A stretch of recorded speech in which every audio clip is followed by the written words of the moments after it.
পুনৰবাৰ স্বাগতম জনাইছোঁ আন এটি ভিডিঅ'লৈ। আশা কৰিছোঁ সকলোৱে ভালে আছে, কুশলে আছে আৰু বৰ্তমান আমিও ভালে আছোঁ। আজি মই বনাম নৰসিংহ পাতৰ চপ নহয় মানে পকৰি, সন্ধিয়া চাহৰ লগত গৰম গৰম পকৰি। আৰু আজি ইমান গৰম পৰিছে আৰু আমি দুপৰীয়া কি খাইছোঁ আজি দেখুৱাম আপোনালোকক। একদম তৃপ্তিৰ এসাঁজ বুলি ক'লেও ভুল নহয়। মই দেখুৱাম বাৰু নৰসিংহ পাতৰ পকৰি বনোৱাৰ আগত মই দেখাই ল'ম দুপৰীয়া আমি কি খাইছিলোঁ। আৰু এয়া আমাৰ ঈশা হাই কৈ দিয়া। হাই ফ্ৰেণ্ডছ কোৱা। এইবাৰ হাঁহি দিয়া, ইফালে চোৱা হাঁহি দিয়া আমাৰ ঈশা এনেকৈ হাঁহিব দিলে আৰু এক্টিংবিলাক শিকি আছে আৰু উৎপাতবিলাকতো আমাৰ ঈশাৰ আছেই। সদায় এটা কিবা নহয় কিবা এটা, কোনোবা দিনা যদি মোৰ কাজল শেষ কৰি দিয়ে, কোনোবা দিনাখন মোৰ লিপষ্টিক আৰু কোনোবা দিনাখন পাউডাৰ আৰু আজি লৈছে স্প্ৰে বটলটো। এয়া মেকআপ। কি কৰিছা? মেকআপ। আমাৰ ঈশা মেকআপ কৰিছে আৰু মই ঈশাৰ উৎপাতবিলাক আপোনালোকক দেখুৱাম আৰু তাৰ আগতে দেখাই লওঁ দুপৰীয়া কি খাইছিলোঁ।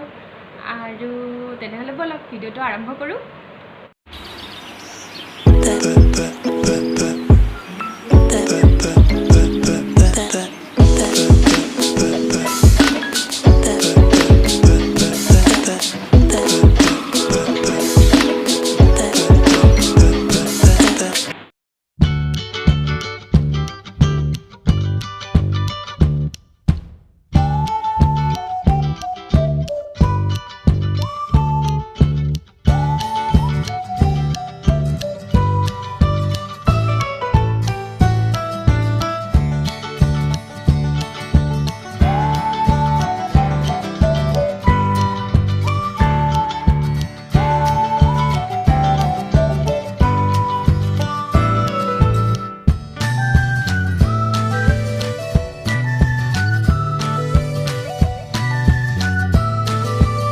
তেনেহ'লে ব'লক এতিয়া আমি যাওঁ নৰসিংহৰ পাতৰ পকৰি বনাওঁ।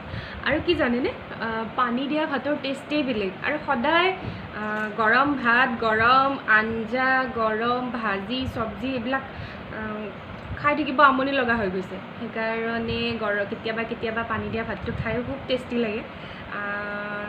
তেনেহ'লে ব'লক যাওঁ, সন্ধিয়াৰ নাস্তা বনাওঁ। এয়া নৰসিংহৰ পাতখিনি মই ভালদৰে ধুই লৈছোঁ আৰু এনেকৈ দীঘলীয়াকৈ ল'ম। তাৰপিছত লৈছোঁ এয়া বেচন আৰু ইয়াত মই দিম অকণমান হালধি, তাৰপিছত দিম অলপ ৰেড চিলি, তাৰপিছত দিম মই তাত অকণমান মিট মছলা,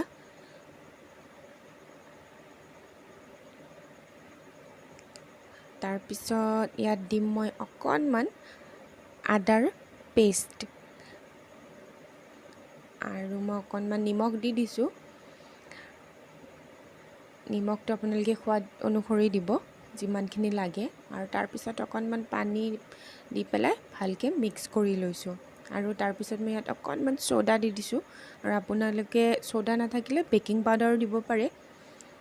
আৰু এইখিনি এতিয়া ভালকৈ মিক্স কৰি লৈ আৰু মই এইফালে কেৰাহী পাতি থৈ দিছোঁ তেলটো গৰম হ'বৰ কাৰণে। আৰু এনেদৰে মই নৰসিংহৰ পাত বেচনত ডুবাই ভালকৈ